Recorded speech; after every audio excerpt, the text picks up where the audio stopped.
आप देख रहे हैं चौहान वीडियोस और आज की वीडियो में हम बात करेंगे ऐसे सभी स्टूडेंट जो कि जून 2024 में जून 2025 में जिनको अपने असाइनमेंट्स को सबमिट करना है उनके लिए असाइनमेंट सबमिशन की जो गाइडलाइंस है वो इग्नू की तरफ से जारी कर दी गई है। तो उनके बारे में बात करेंगे और साथ में असाइनमेंट का जो फ्रंट पेज है या फर्स्ट पेज जिसको कहा जाता है उसमें आपको कौन कौन सी डिटेल्स लिखनी होंगी। तो सभी के बारे में आज की वीडियो में हम बात करेंगे, तो आप इसे पूरा जरूर देखें, अंत तक देखें। अगर आपने अभी तक मेरे चैनल को सब्सक्राइब नहीं किया है और आप इग्नू के स्टूडेंट हैं तो चैनल को जरूर सब्सक्राइब कीजिए। असाइनमेंट का फ्रंट पेज देख लेते हैं या असाइनमेंट का कवर पेज, फर्स्ट पेज, जो भी आप कहना चाहें।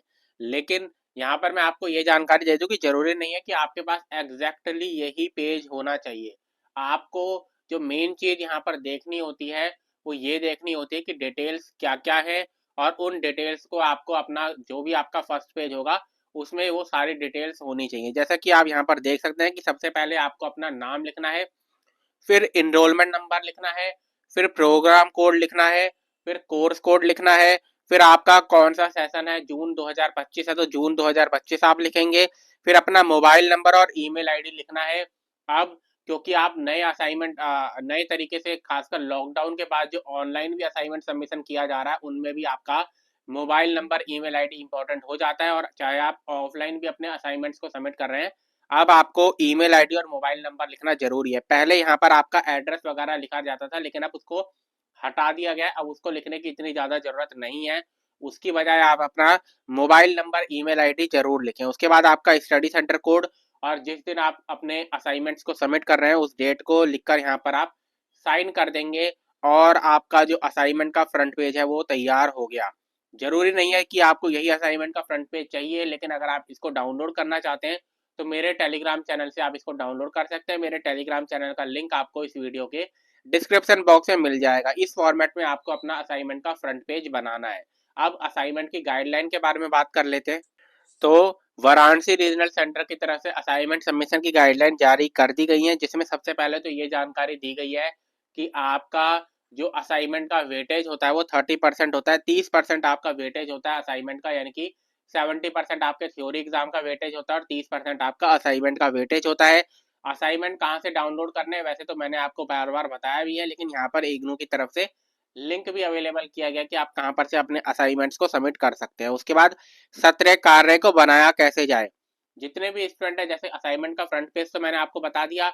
उसके बाद जो आपको अपने असाइनमेंट्स लिखने होते हैं उसके लिए आप किसी A4 शीट का इस्तेमाल कर सकते हैं या फिर आपके जो प्रोजेक्ट के पेजेस होते हैं उनका इस्तेमाल कर सकते हैं। आप बस इस चीज को ध्यान में रखना कि अगर आप अपने असाइनमेंट्स को ऑफलाइन सबमिट करने वाले हैं, स्टडी सेंटर में जाकर सबमिट करने वाले हैं, तो आपका जो असाइनमेंट की जो पेज है उनकी थिकनेस थोड़ी सी ठीक होनी चाहिए। ऐसा ना हो कि एक महीने के अंदर आपने इतने हल्के पन्नों का इस्तेमाल किया कि एक महीने के अंदर ही आपके जो असाइनमेंट के पेजेस है वो फट जाए, और अगर फट गए तो उससे आपका असाइनमेंट के कुछ क्वेश्चंस जो होंगे वो चेक नहीं हो पाएंगे, आपके असाइनमेंट के मार्क्स जो है वो कम हो जाएंगे। तो इसलिए आप इस चीज का जरूर ध्यान में रखें कि असाइनमेंट के जो पेजेस होते हैं उनकी थिकनेस ठीक ठाक हो, कि कम से कम वो 2 महीने 3 महीने तक भी अगर वहां पर रखे हुए हैं तो आपके असाइनमेंट जो है वो फटे ना। उसके अलावा आप ब्लू पेन का इस्तेमाल कर सकते हैं, ब्लैक पेन का इस्तेमाल कर सकते हैं। और एक चीज जरूर याद रखनी है कि असाइनमेंट का क्वेश्चन पेपर भी आपको वहां पर अटैच करना है। साथ में आपका हर क्वेश्चन के बाद, यानी कि आपने एक क्वेश्चन का आंसर दिया उसके बाद आपको कम से कम 3 से 4 लाइनें आप जरूर छोड़े, ताकि जो आपका टीचर है जो इसको चेक करेगा उसके पास भी यहाँ पर नंबर देने के वगैरह या आपका मौका हो। साथ ही साथ आपका अच्छी तरीके से पता चल जाए कि ये आंसर यहाँ तक था, उसके बाद नेक्स्ट आंसर यहाँ पर है। तो थोड़ा सा आप स्पेस ही बनाकर रखेंगे उसको, ठीक ठाक पन्नों का इस्तेमाल करेंगे और राइटिंग ठीक होनी चाहिए, अच्छी होनी चाहिए, बहुत ज्यादा खराब नहीं होनी चाहिए। साथ में जहां भी जरूरत हो, अलावा जब भी आप अपने असाइनमेंट्स को सबमिट कर रहे हैं तो असाइनमेंट की रजिस्ट्रेशन की स्लिप, असाइनमेंट की एक्नॉलेजमेंट की स्लिप भी ले। अगर आप ऑफलाइन असाइनमेंट सबमिट कर रहे हैं और ऑनलाइन सबमिशन का अगर आप कर रहे हैं तो कुछ प्रूफ अपने पास रखें, जैसे स्क्रीनशॉट रख लें।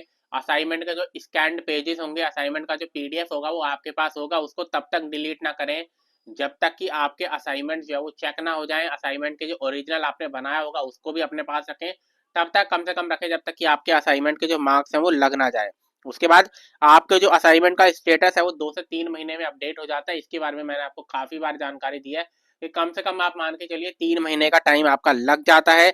अगर आप असाइनमेंट का स्टेटस देखना चाहते हैं तो असाइनमेंट का स्टेटस की लिंक यहाँ पर अवेलेबल है। असाइनमेंट के जो मार्क्स हैं वो आपके ग्रेड कार्ड में आते हैं और ग्रेड कार्ड का लिंक भी यहाँ पर आपको दिया गया है। उसके अलावा अगर आपको कोई जानकारी चाहिए तो स्टडी सेंटर भी आपको आपकी जो जानकारी असाइनमेंट से रिलेटेड वो दे सकता है। तो अपने असाइनमेंट्स आप बनाना शुरू कर दीजिए। जनवरी शुरू हो चुका है और आपको मार्च में अपने असाइनमेंट्स को सबमिट करना है। 1 मार्च से आप अपने असाइनमेंट्स को सबमिट करना शुरू कर सकते हैं और 31 मार्च 2025 अभी असाइनमेंट सबमिशन की लास्ट डेट है। तो आज की वीडियो में इतना ही। वीडियो आपको पसंद आती है वीडियो को लाइक जरूर कीजिए, ज्यादा से ज्यादा शेयर जरूर कीजिए।